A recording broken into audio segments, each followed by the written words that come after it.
Hi and welcome. I am Dr. Hughes, a teacher sharing with you the lessons I've learned through experience and research. Teachers all know that feeling when you're subjected to training you don't want to do. We know that feeling when we go to training in which we are actually interested, but the trainer asks us to stand or dance or whatever, when all we want to do is process what we're hearing. I personally have the worst attitude about professional development, and that's as someone who provides it on the regular, obviously.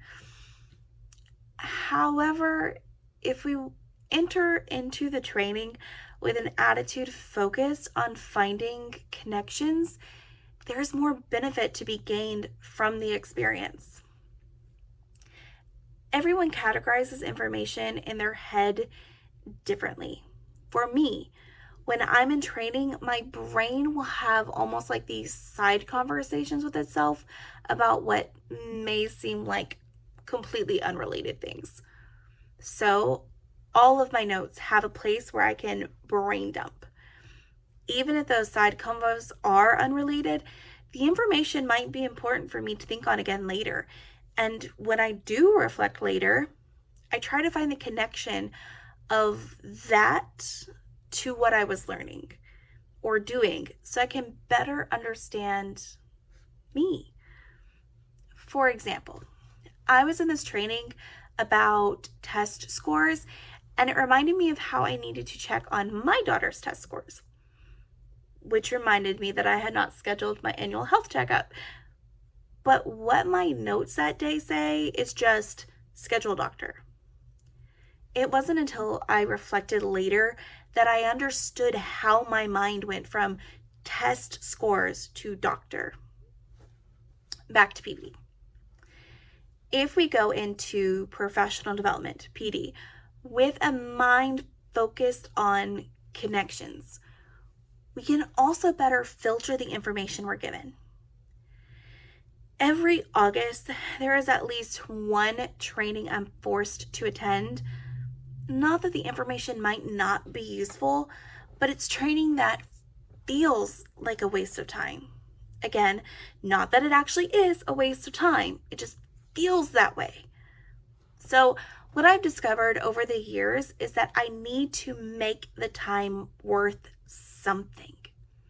At first, I'd work on my computer while the presenter was presenting, which was great at first.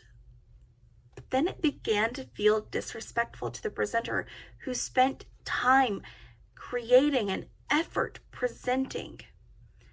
As a presenter, I don't mind people working on the computer, but I want what I say to have a positive impact. And how can that happen if they don't engage with what I say? So now I am constantly reflecting on how what I'm being told and asked to do will actualize in my classroom. When I'm asked to do things in a training, when they model strategies, I think of how much effort it costs to do the activity as both teacher and the student, and when that cost would yield the most reward, which for me is not necessarily student engagement, more a combination of that and student performance. I mean, there are some great games out there, but they don't necessarily teach my content, even if the engagement factor is high. Make the most of PD by using that time to reflect and expand on your practice and your lessons. Brain dump the extra to review later. For those new teachers out there, you may not have any practice to reflect on, but you can imagine teaching a younger you and your then classmates or something like that.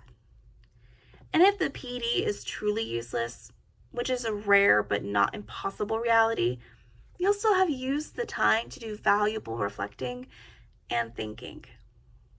And that brings us to the end of our video. I hope this proved helpful to you or to someone that you know. At the very least, I hope it proved informative and entertaining. If there are any topics that you would like a video on or to know more about, please let me know at bit.ly/what2explore. Additionally, there's not a production schedule currently as I'm still teaching and doing other projects also. So if you would, please just tap the subscribe and the little bell to get notified on when new videos and resources are posted. Thank you for joining me here today. Keep learning, keep growing, and have fun. You got this.